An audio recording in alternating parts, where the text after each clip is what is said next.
Сәлеметсіздер ме көрермендер, менің каналыма қош келдіңіздер. Сіздермен бірге мен Насихат.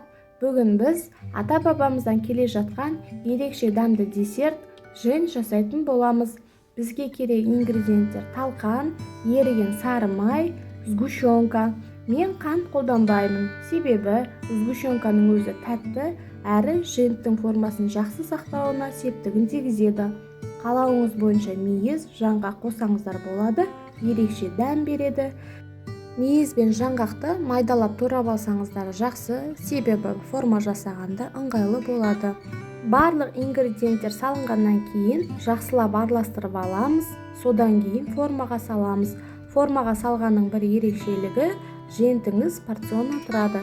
Егер формаңыз болмаса, қолмен де жасауға болады.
Сіздер де жасап көріңіздер, тәттілігі өте әдемі болды. Балаларға да жасап берсеңіздер қандай керемет, ешқандай қоспасыз табиғи өнім.